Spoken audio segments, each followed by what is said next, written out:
Yo, what's up? Dr. Swole here, MD bodybuilder, back with another podcast episode.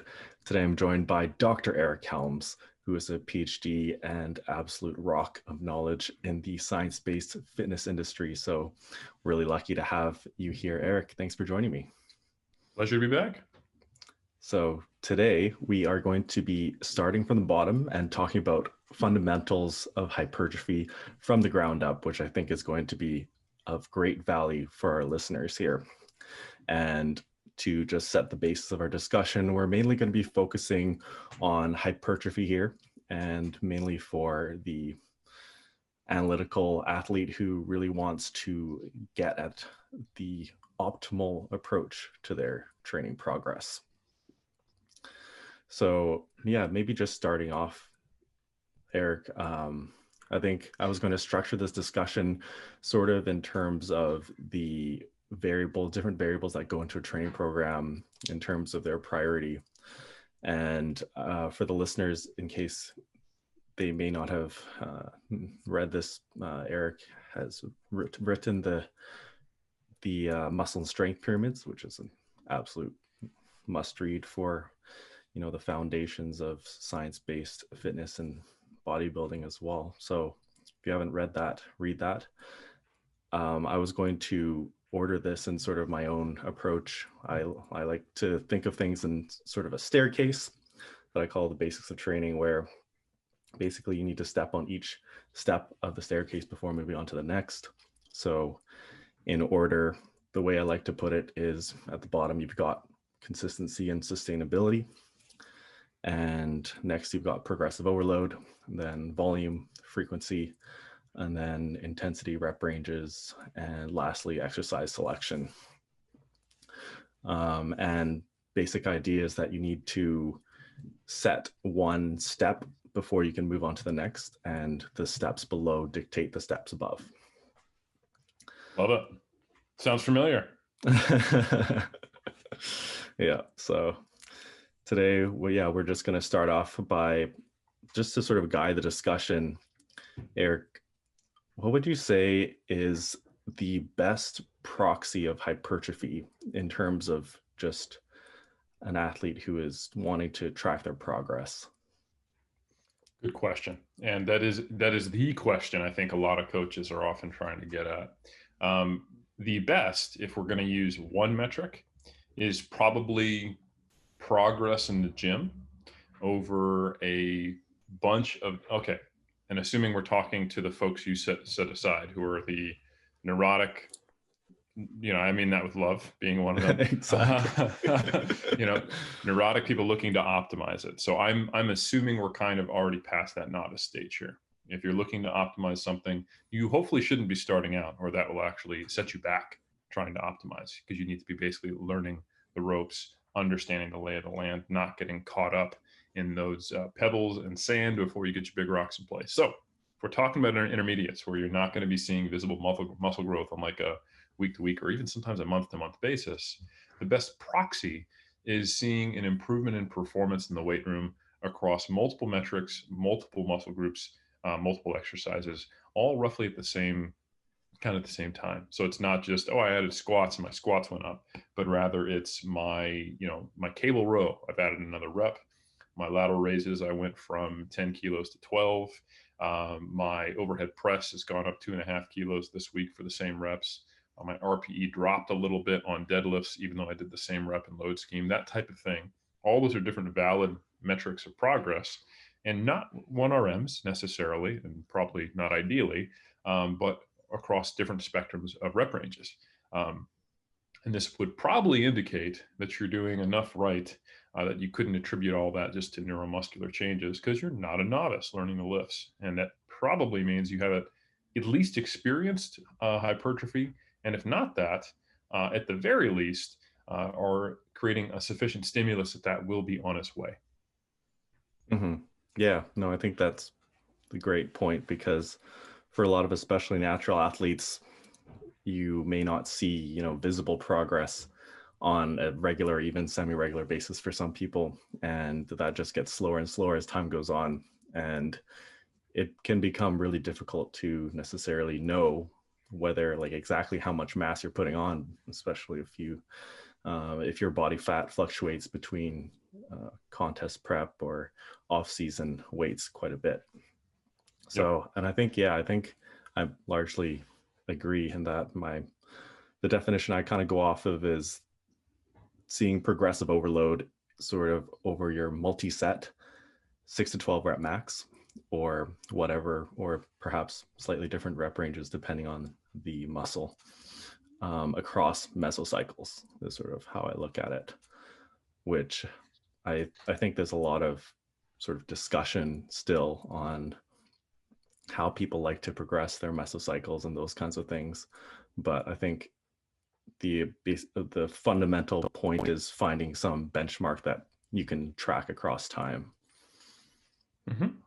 I would totally agree. And I like that added perspective of seeing, of putting multiple sets on the table, you know, like if you have a similar intensity, similar load, similar rep range that you're working in, and you can add 2 or 3 more reps to the total across, say, 2 or 3 or 4 sets, that's great. And I think that does absolutely count.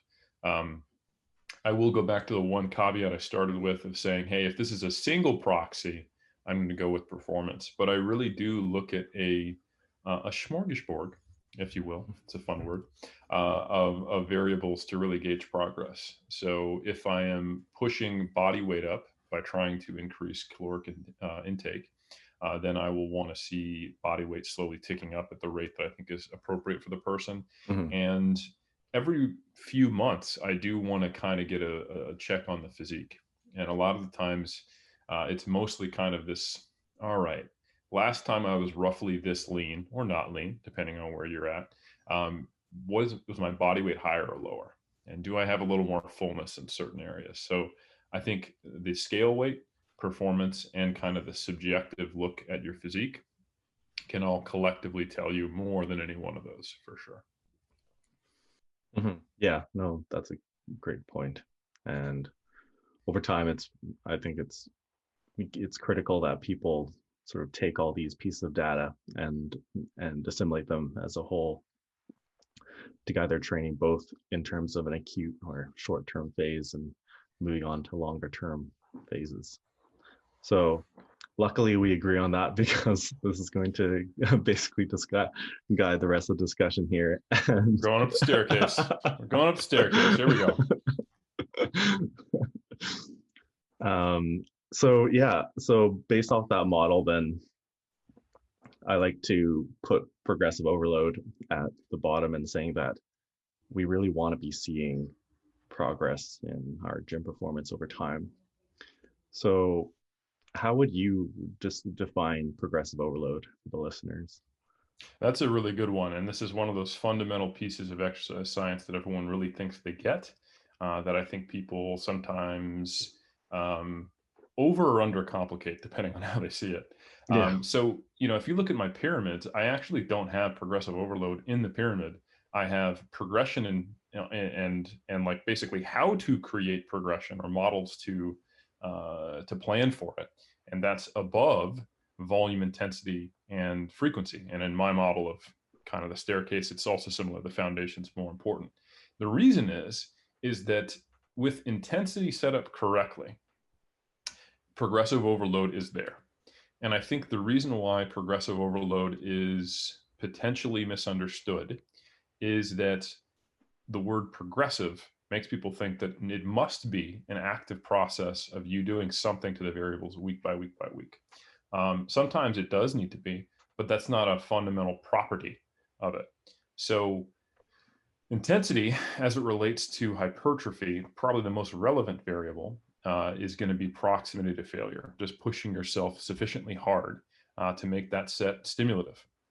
So if you were, as a novice, to start off doing 1 set per week to failure, or even close to failure, you would grow for a while. And you wouldn't have to think about progressive overload. You would just need to keep going to a similar level of proximity to failure. So training 1 set per week per muscle group to failure doesn't have any intentional progressive overload. It's just a intensity prescription, 1 set and a volume prescription to a 10 RPE. And that'll, of course, stop working after a while. after diminishing, and of course, it won't be the optimal way to approach it.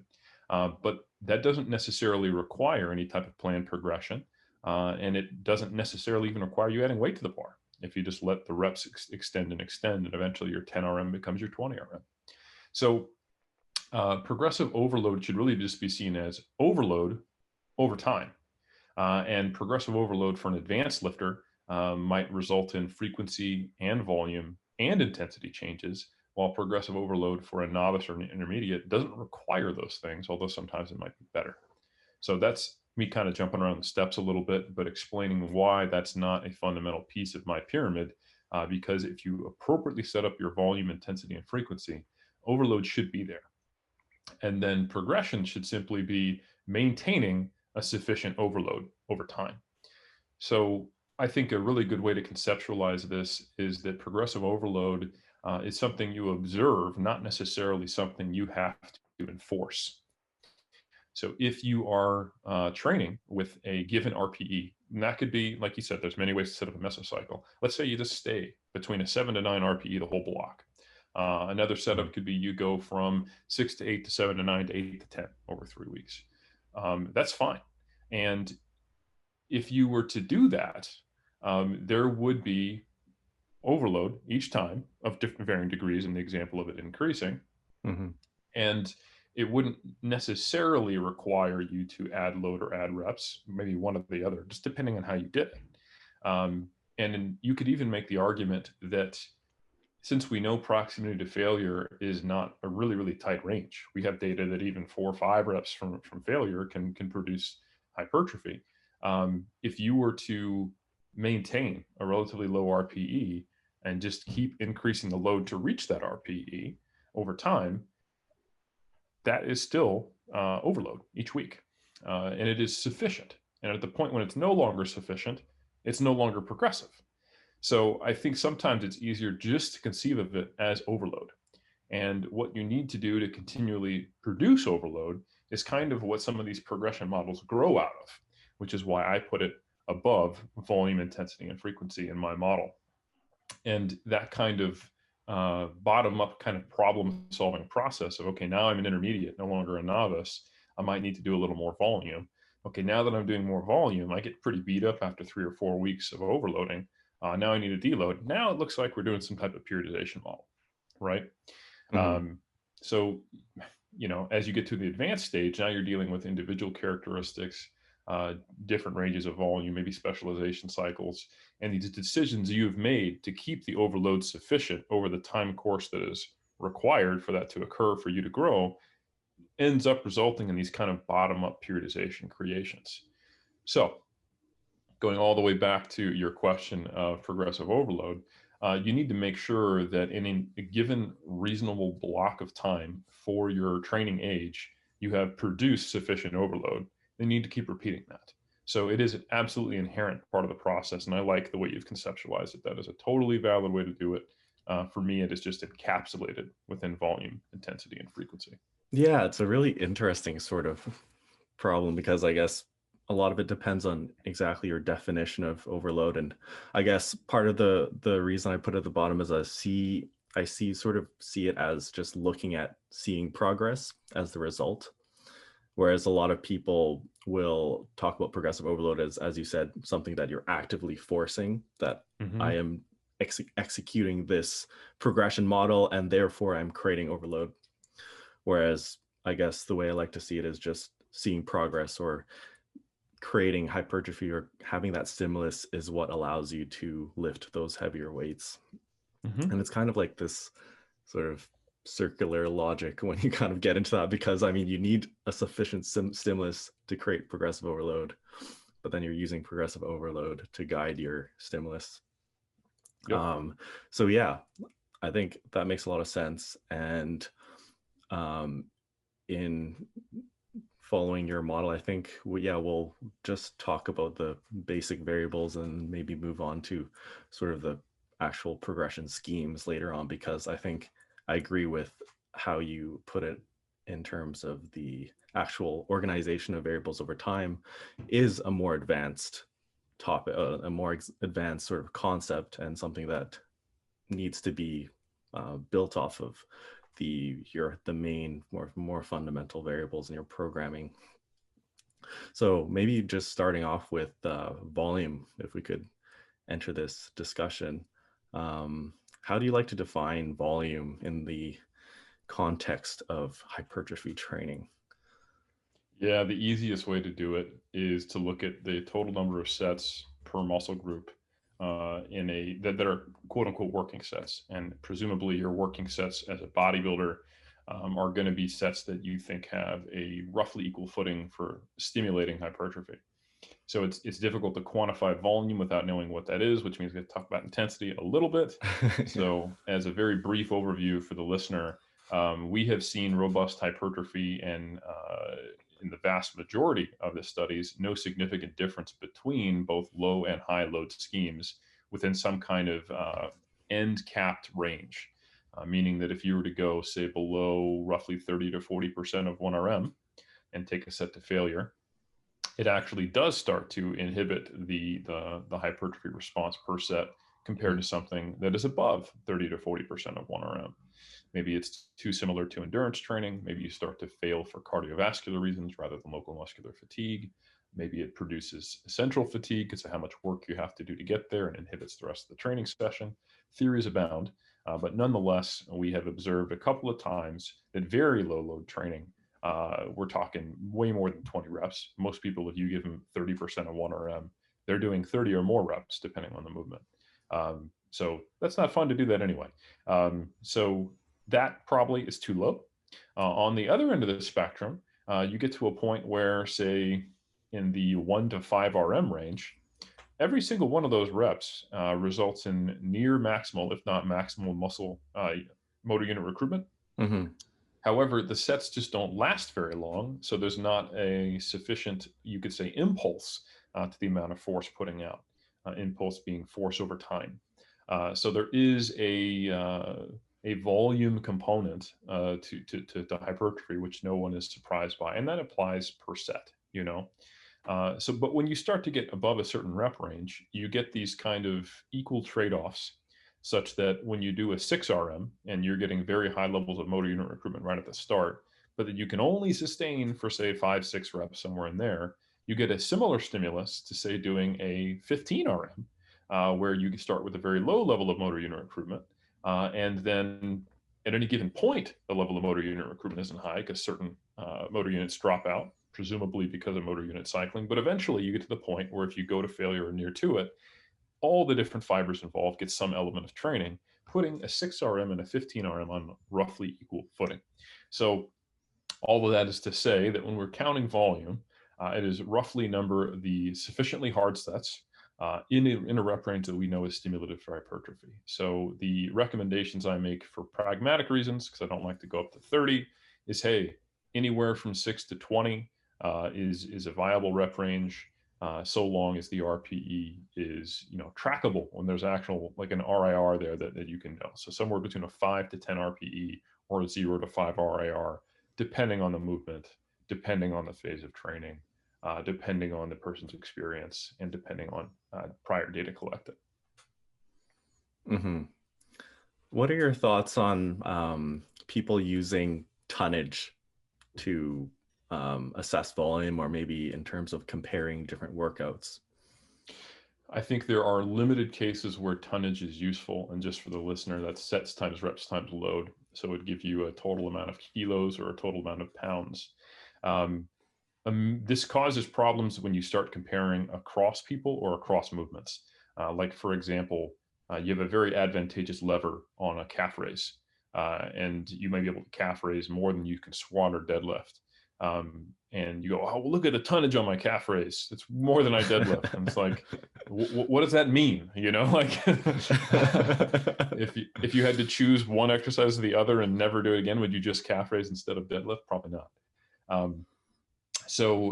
Like that doesn't really mean anything. It's not useful. You also run into problems even if you go, okay, well, I'll just compare the same exercise. Mm-hmm. Okay, well, what if you take, Susie Hartwig-Gary, who is over the course of her career, one of the most successful lightweight female powerlifters, multiple world records, national records, and now she's doing it in the Masters. So she squats, like in the 150-ish range raw, last time I checked, which is, just over, it's like 330 in that range. And she's a highly advanced lifter who has, you know, accumulated a lot of training age and has very different characteristics for what she needs to grow, progress, get stronger, etc.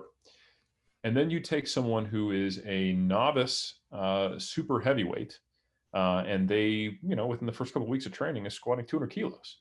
So they're Mhm. automatically, just because of what the load is, and that sets times reps times load, are going to have vastly different, uh, you know, tonnage comparisons. So a comparison between those two people, just because one is stronger, will give very little information about which workout is harder, easier, or more stimulative or less stimulative. So that doesn't really help either. The time where tonnage can be useful is going back to our kind of individual progressive overload perspective. So, because if you compare you to you on the same exercise, anytime you increase reps or load or number of sets, your tonnage will go up. So, if your tonnage is going up comparing like to like on the same movement, you know that you're doing more. And this can be something that can, be the result of overload occurring. Like let's say you're doing 3 sets of 8 between a 7 to 9 RPE, and you're able to bump the load up and still keep it in that 7 to 9 range over a mesocycle. Your tonnage will go up even if the prescription stayed exactly the same. 3 by 8 3 by 8 at a 7 to 9 week 1, week 2, and week 3. If your tonnage is going up, you know that whatever you're doing collectively is sufficiently stimulative for you to be getting stronger. So that is a useful metric. While tonnage doesn't tell us much at all about whether or not you have a good hypertrophy stimulus, I think number of hard sets per muscle group is probably a better, maybe the best metric we have right now in a practical sense. If you want to see if overload is occurring, tonnage actually has a little bit of utility there. Mhm. Mhm. Yeah, I think that that makes a lot of sense, and the just counting sets makes a lot more, well, it just simplifies things a lot, I think, from the hypertrophy standpoint, Mm-hmm. which is nice. I think a lot of people, when they try and or come from strength backgrounds or have those goals, they like to often, like a certain subset of people, like really like to look at numbers and calculating those kinds of things as well. In terms of volume, zooming out a little bit, how do you sort of figure out what's an optimal amount of volume for someone?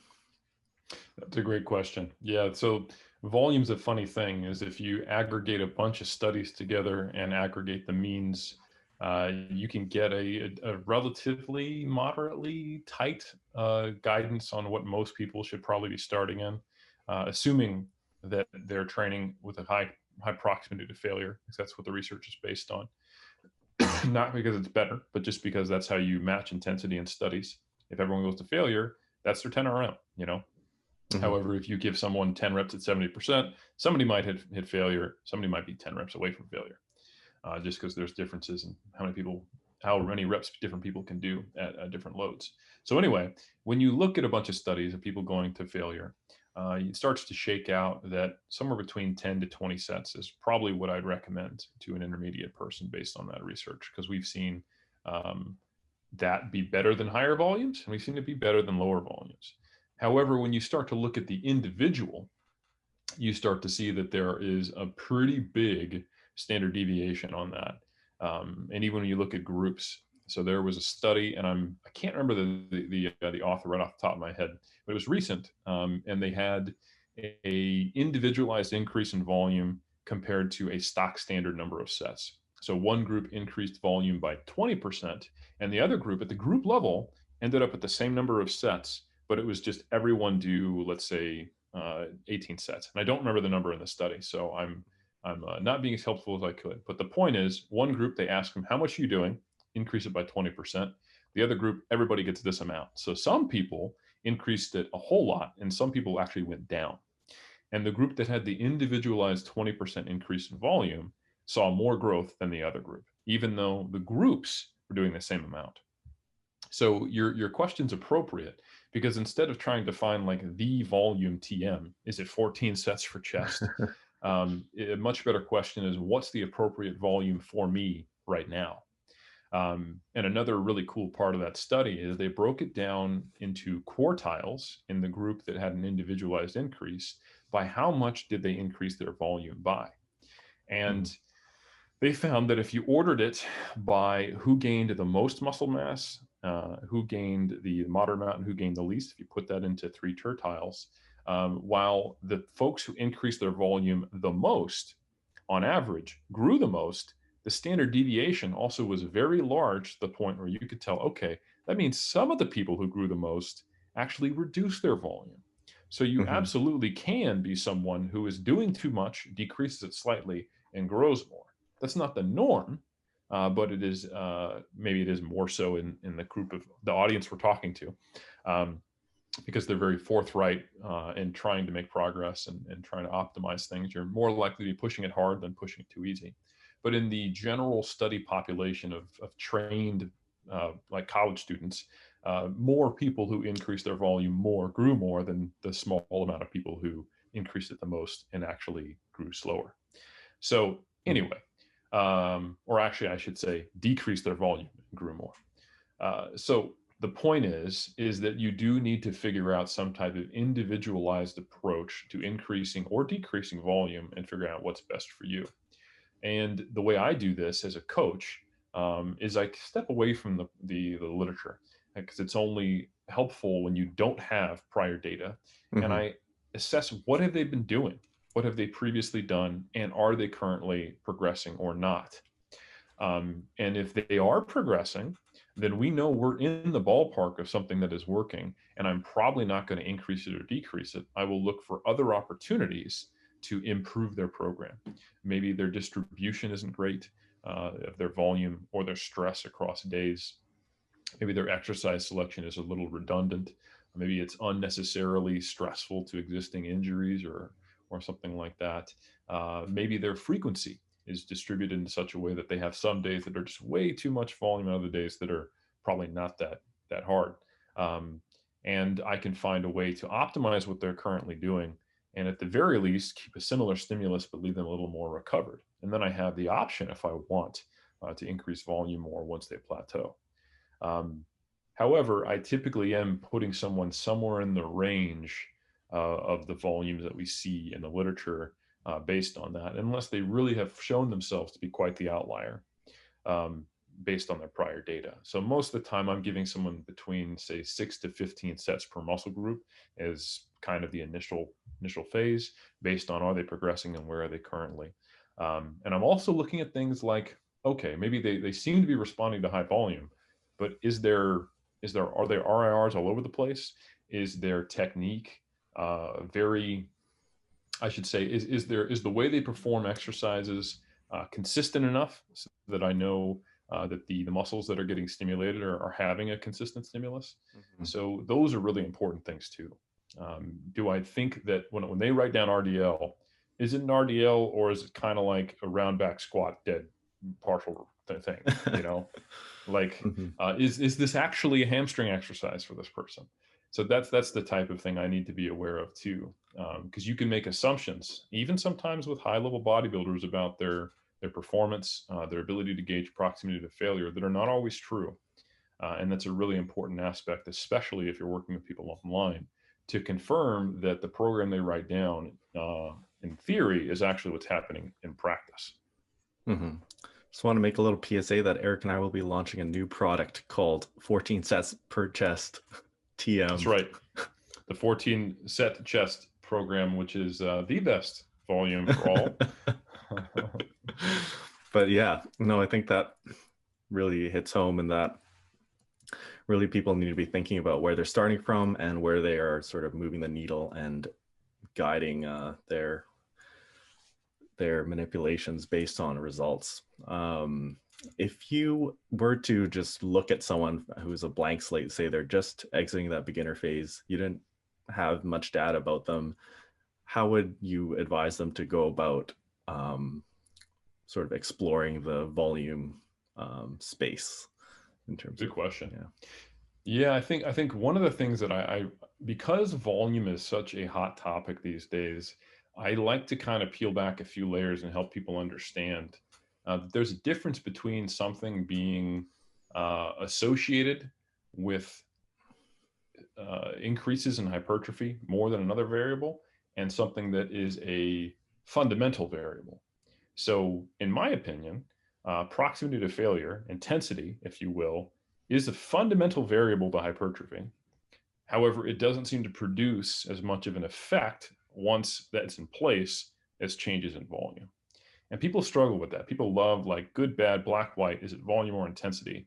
Rather than looking at this differently. And I often say, okay, you're talking about volume, but volume of what? And they go, Yeah. oh, well, of stimulative sets. I'm like, okay, so what's a stimulative set? And I go, oh, well, this one is decent proximity to failure. And I go, all right, we can remove one of two things. We can remove the number of sets added and just do one, but have it be close to failure, or we can keep 10 sets but make it 30 reps from failure each set. Which one's going to make you grow? And you realize that one is basically strange cardio with an empty bar, and the other one is actually going to create a small amount of growth. Yeah. So we're always very far from failure while moving. Like me just doing that with my hand, and for those listening, I'm just doing some crazy hand talking movement. That was a muscle contraction that could be counted as a rep. It was probably an RIR of 500 because I can really move my hands a lot while I talk, and I didn't grow anything from that, right? However, if I was to get into a gravity chamber and just move my hand very slowly against weight towards my face, there would be some stimulus to that muscle.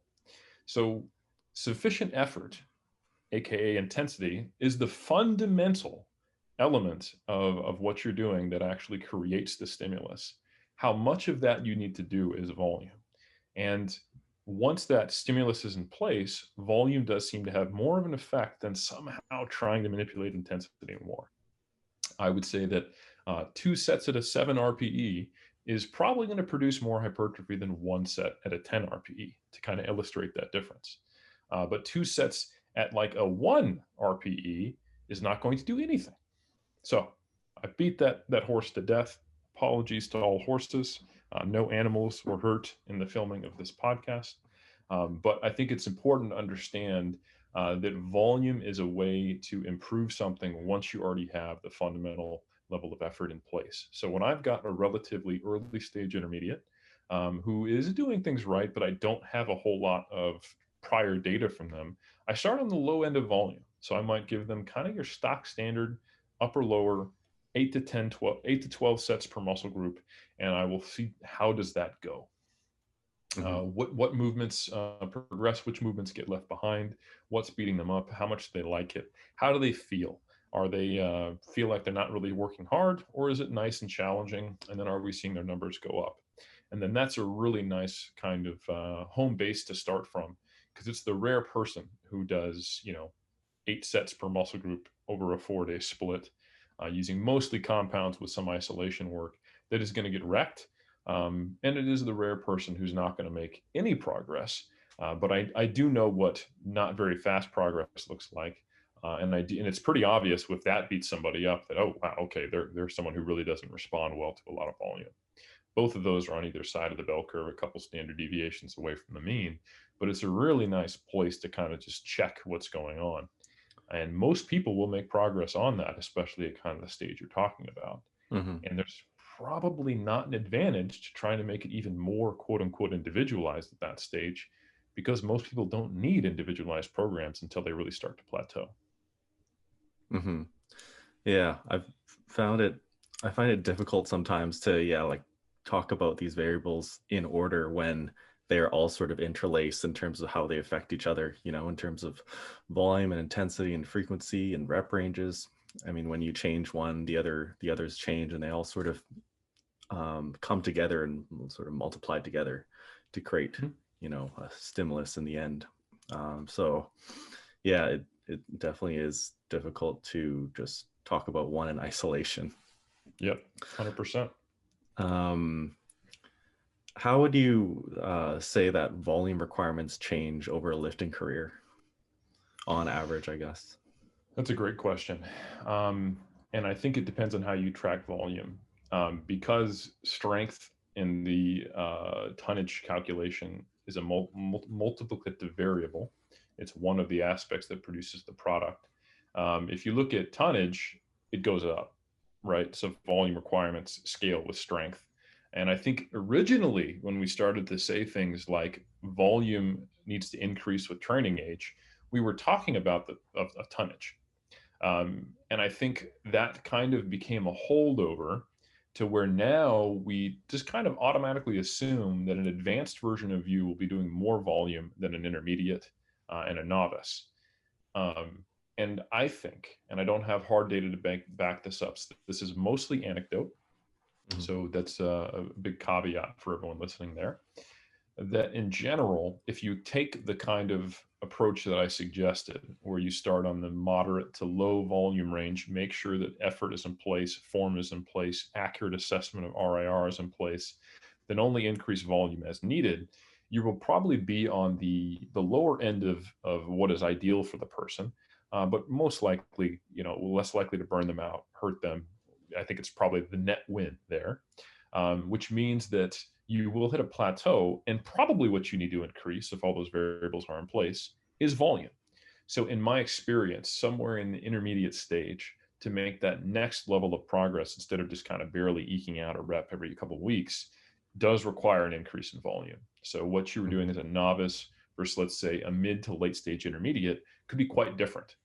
You might be Mhm. going from 1 to 2 sets per exercise per. I mean, if you really, I mean, most people just start with 3 sets because that's what you're supposed to do. Um, but let's say you start with that upper lower split and you're doing 8 sets per muscle group per week. You may need to go to 12 to 14, especially for chest because it's 14. But let's say you go to 12, like that's not a high volume, but it's a 50% increase in the volume, and then you might start to see progress again compared to when you're a novice, as an example. And that's something I've seen time and time and time and time again, is that when you hit that late stage novice, early stage intermediate plateau, you can kind of just keep trying to grind along, and you may make incredibly slow progress, if any. But if you make another bump in volume, you start to see something approximating your novice gains again, and that will last a while. Mhm. However, what I have not observed is then trying to repeat that by then doing even more volume, successfully produce advanced lifters. Um, Sometimes that is the case, but more often than not, it starts to be more individualized manipulation of other variables, or phasic changes to where maybe you do higher volume, but it's not on everything at the same time. So you might do body part specializations. You might need to remove certain exercises while you push higher volume that cause a lot of stress, like some of the barbell lower body compound lifts, or you may need to change the rep range systematically so that you don't get your joints beat up at one point and while you're working on higher reps, and it starts to approximate something like periodization for hypertrophy. So Mhm. that is, I think, the way to view volume changes across a lifespan of a lifting career, is that you will probably need to make a systematic jump when going from novice to intermediate. That's what my experience has very consistently shown.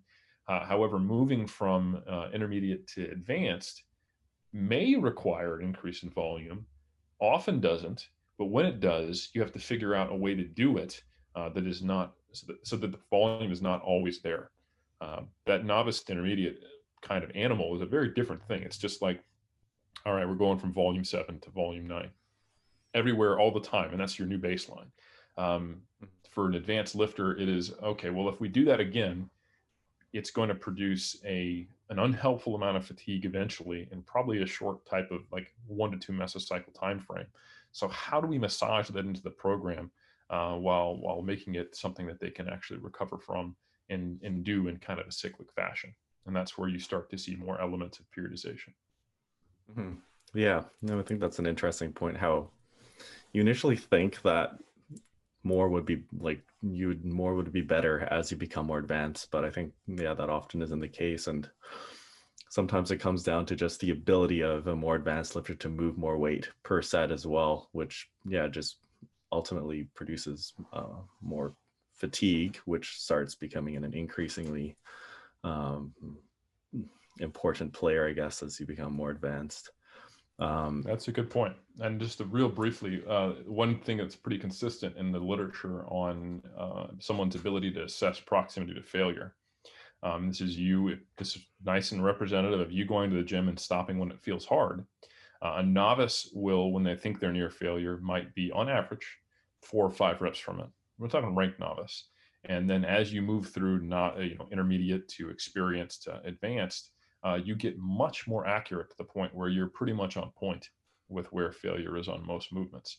So the experience of what might be a 10 RPE for a novice and the experience for what might be a 10 RPE for an advanced lifter are the same, but the physiological reality is that you actually couldn't do another rep as an advanced lifter, and you might have been able to, or 3 more as a novice. Mm-hmm. And that doesn't matter as a novice because the bar for making a sufficient stimulus is so low.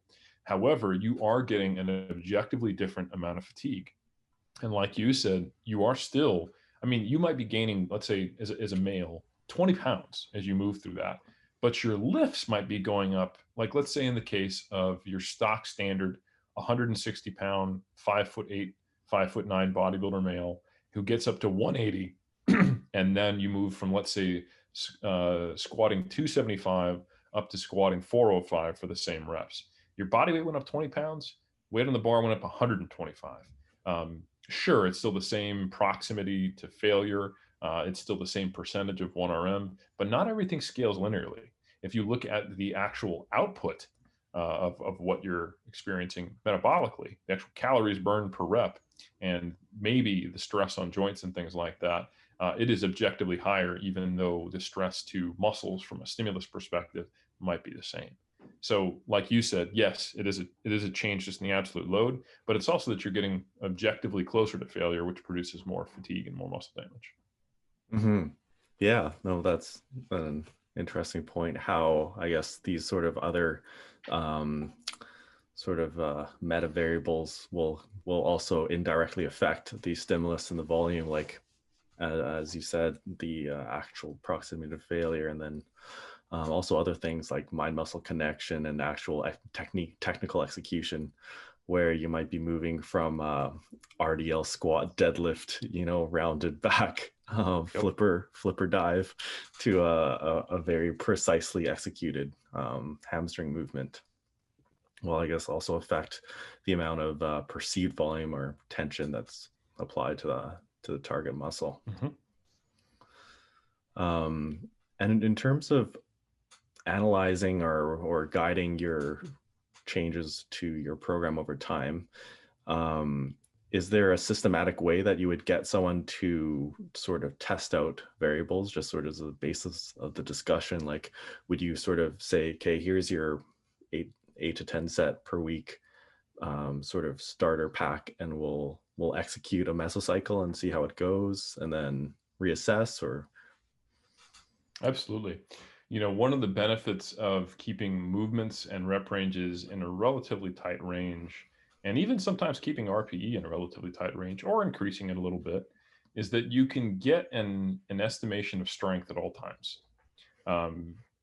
If it was a power lifter, I'd probably want like singles at anywhere from a 5 to 10 RPE, because that gives me an estimated 1RM, because that's the most important metric. But for a bodybuilder, you can kind of just compare performance over time. So if you set them up with the vanilla starter kit and they are making progress, especially on a week-to-week basis, that's a good sign, right? And you'll hear other people make the argument that if you're making progress week to week, you're not doing enough. But we don't have really sufficient evidence to suggest that is the case, or that the grass is greener on the other side. That works from a theoretical construct perspective. But from an empirical basis, where you're actually looking at the evidence of things, we don't know that's necessarily the case. And we don't know that overreaching produces better gains than simply taking what's on the table, quote unquote. And then when fatigue does come, you do a deload and rinse and repeat. But from a diagnostic perspective, I would much prefer to be able to tell that we're progressing, maybe hanging out on the lower level of the fatigue side of things, and theoretically, but maybe not actually, or maybe actually getting slightly less stimulus if I can see that it's occurring.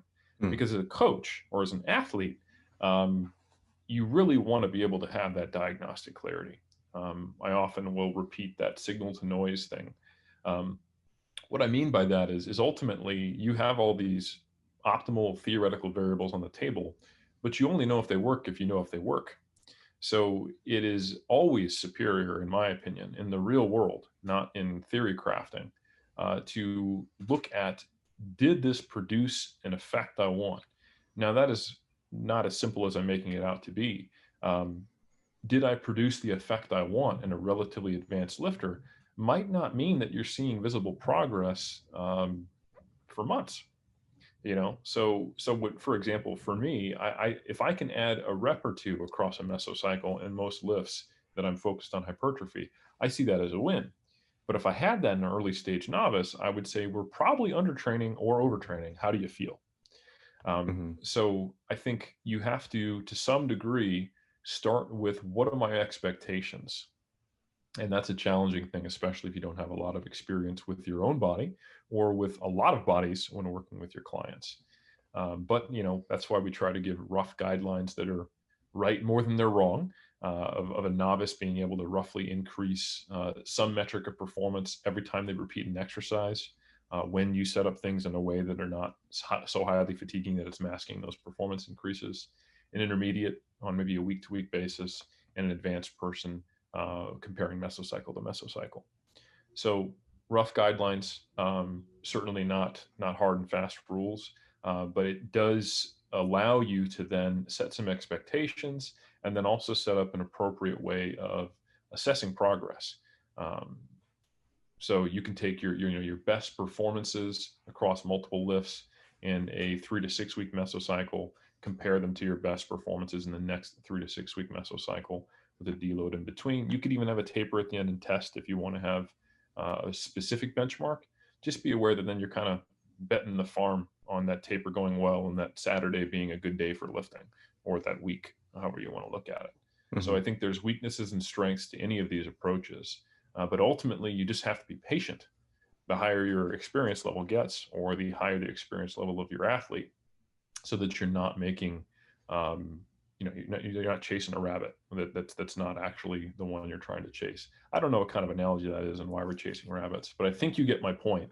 Is that I guess chasing ghosts is what I should look for. You want to actually be chasing the real signal and not the noise. And I would prefer to be more patient and collect more data, instead of going, well, I could have made another 3 weeks of progress. Well, 3 weeks of progress is literally nothing, for not literally, it's figuratively nothing for a bodybuilder at a high level. And what does that 3 weeks of chasing a ghost cost you? Because then you have to go, oh, that actually wasn't the right variable I was chasing. I've got to come back to baseline.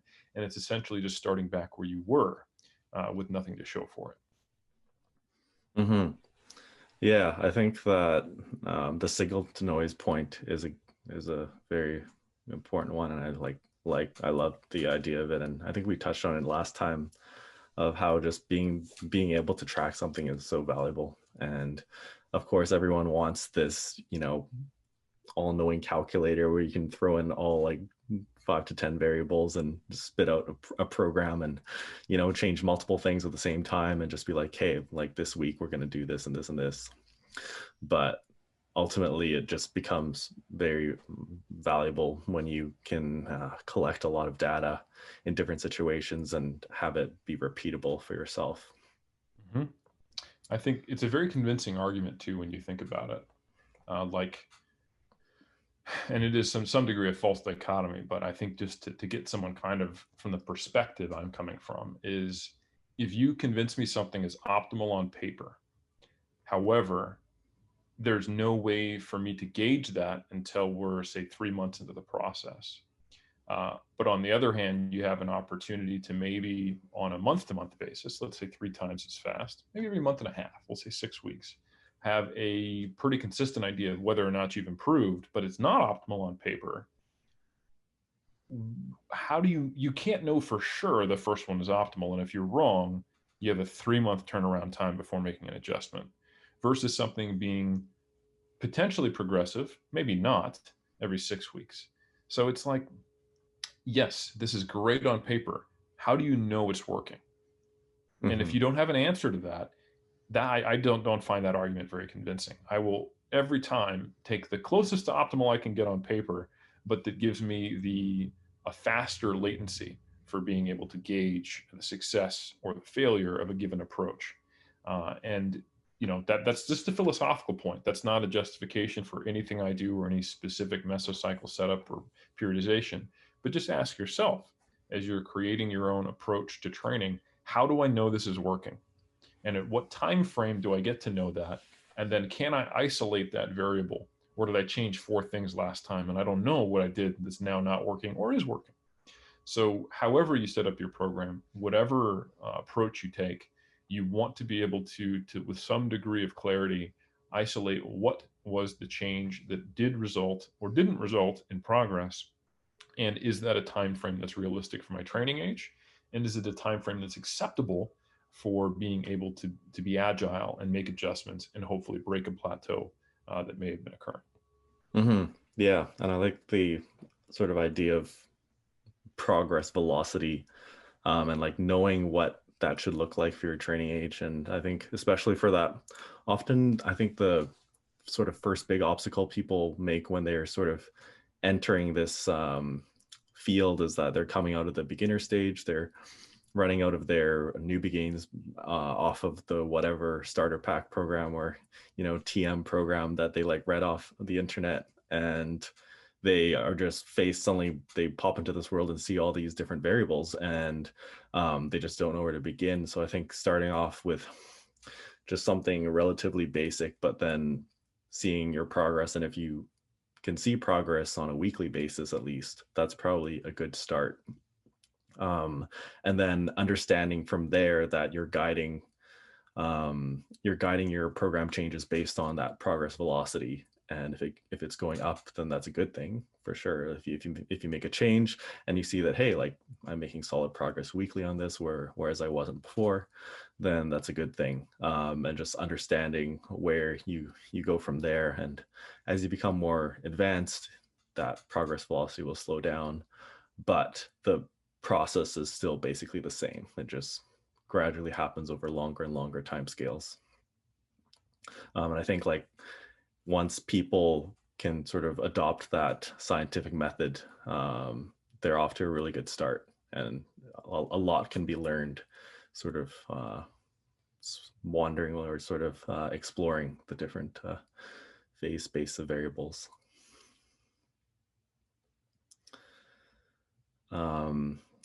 And yeah, so coming back to another pretty fundamental point on volume, how do you like to count volume in terms of like compounds and isolation work? Yeah, there's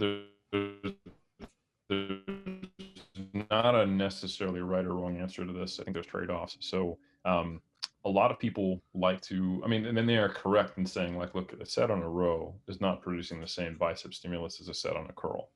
I agree with that. But then they'll go, hey, the research says we need to be doing 10 plus sets. So I'll count rows as half. So I'm doing 4 sets of rows. So that's 2. And then I do 3 sets of curls on that day and 3 sets of curls on another day. Okay, I'm only at 8. So I got to add volume. You can't really do both of those things accurately. If you want to count volume differently, then you can't use the counted volume in the literature as your guide, because the counted volume in the literature counts it all. That means rows plus pull downs plus curls is what equals your bicep volume. It also means that every bench, any press and a push down or any isolation movement for your triceps is counted. So when I say 10 to 20 sets, I mean to failure on any movement that uses that as a synergist or a prime mover. So now, so that produces different decisions. When you're setting up a program, that means you probably need to count it all. And that's how I do it. However, when you're making a change based on a plateau or a weak body part, you would make a different decision. So, for example, if someone has biceps that seem very stubborn, you can't go, well, I might as well add more rows because that's the best movement and equivalent to a curl. You would go, well, I probably need to do more direct arm work. I need to use the best tool for the job. Now that I'm no longer using the literature as a guide to my volume prescription, I am using an individual problem and I'm going to solve it with the best tool. And of course, if you have a specific muscle group that is being stubborn, or you need to increase volume for a specific muscle group, you want to use the exercises that, from our understanding of biomechanics, are most likely to be most stimulative for that muscle group. So I think I view it two different ways. From setting up, I just kind of clear the slate and I see it all as the same thing because I want to be able to use the references we have from the literature to guide my volume prescription. But when after that initial setup and I'm collecting data on an individual, that's when I really view it as a case study of one. And I start solving problems as they are presented to me rather than, digging up some study to guide what I'm going to do on a Monday with Tom or Jane. Mm-hmm. Yeah. And I think just starting off, I think it's really helpful for people to think about different muscle groups as having individual programs. And when you're tweaking your programs, knowing that you can manipulate variables for each muscle group independently. And although like a lot of muscle groups are going to be related in terms of how you train them, a lot of the requirements will be different for different muscle groups. And I think that conceptualizing volume in terms of looking at it as a number of weekly sets for a muscle group is a really good sort of primer to get people thinking about how to analytically optimize their programs. And then, yeah, this has just been something that's kind of been pops up here and there when you're trying to manipulate different muscle group sort of training programs or volumes, and then say like you have a set program for back and biceps for X number of sets each, and then you subtract volume or add volume for your back workout, but that also will add some volume to your biceps, and that's sort of like the tricky part where I think fundamentally I think it doesn't necessarily matter which way you count volume in terms of whether you count actually compound movements as like a full set or half a set or a third of a set, but that there is some tangible activation and stimulus involved. I would agree. I think consistency of how you track is probably the most important thing. Um, Classic saying by the statistician George Box, all models are wrong, but some models are useful. I think it is a useful model to view like muscle groups as independent, but they're not. That's not the way the human body works, right? And if we really want to go down the biomechanics rabbit hole, guess what? The biceps are a weak elbow flexor. Uh, Part of the triceps are a weak shoulder extensor. So that means when you do a pull up, you are training your triceps. When you do a shoulder press, you are training your biceps a little bit. Mm-hmm. Does it help to think of it that way? No, but it's helpful to know that. So it's one of those things where why do some powerlifters have decent biceps? Like, why is that? Well, they do a lot of pressing. They do some rowing and pull downs. They don't do a whole lot of direct arm work. Some do because they love to look good while they're deadlifting. But there is a lot of indirect work that we just don't quite realize when we're using a more holistic program. So it is useful to be aware of that and not just purely evaluate something based on how much direct work on a limited biomechanical understanding does a given muscle group get. And it gets even more complex than that. The adductor magnus in the deep flexion position is a stronger hip extensor than arguably anything else, but it's an adductor. And in a different position, it's not a hip extensor. It depends on joint positions. So things change as you change joint positions relative to one another, and as you do different movements in different planes. Certain muscles that you think in a nice model are one thing are more than that or less than that. So it is always a little more complicated in the human body than we model it to be.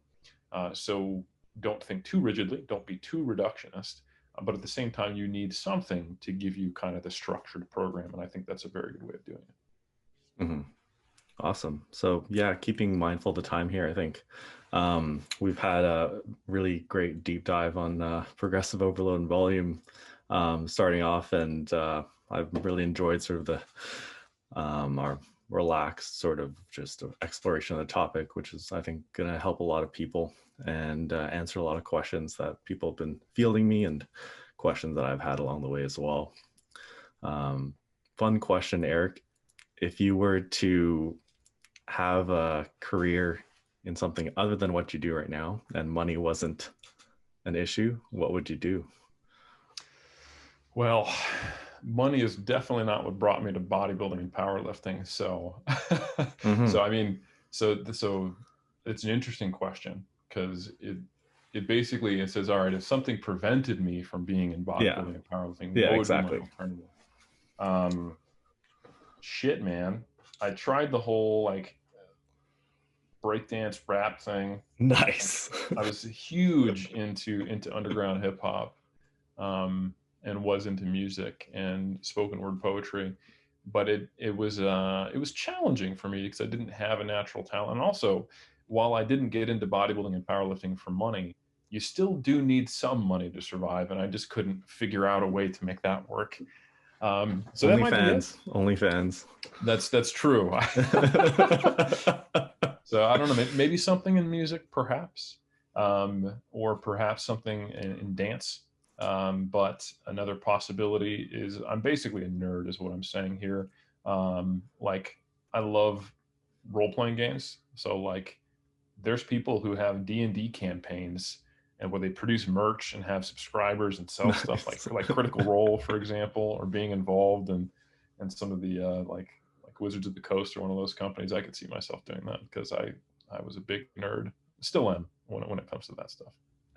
That's huge. You know, for people who don't follow Eric, he does some crazy break dancing, and it's pretty awesome to see. Like this has not been something I like. I don't think I've ever posted about this, but like I love freestyle hip hop dance. It's kind of Oh like yeah, my yeah. guilty pleasure. You know, sometimes I'll just be in the parking lot at 11 p.m. coming off a shift. That's awesome, dude. So we need to have a dance battle someday. It's official I'm down. challenge. I'm down. I have no power moves left, but I can still pop lock decently. So hell yeah. All right. So Eric, where can people find you? Well, if you want to see the very occasional breakdancing, it's pretty much only when I get on stage incorporating the posing routines, which is like every 8 years if we use the same competition spacing as last time. You can follow me at Helms 3DMJ, where you'll mostly find links to podcasts like this and other content I produce. But of course, to find more of the consistent stuff I put out, blog post, 3D Muscle Journey podcast, go to 3dmusclejourney.com. And from there, you can find links to my books, which you so graciously brought up, the Muscle and Strength Pyramids. As also, and also the monthly research review I do with Greg Knuckles, Mike Serdos, and Eric Trexler, Mass, monthly applications in strength sport. And the only other thing I do on the internet that's not either easy to find on my Instagram or through 3dmusclejourney.com would be Iron Culture, which I do with Omar Isuf, and that comes out every Monday on all podcast platforms. We talk about the history, the science, and the culture of lifting. So, yeah, honored to be on. Thank you. Awesome. Yeah.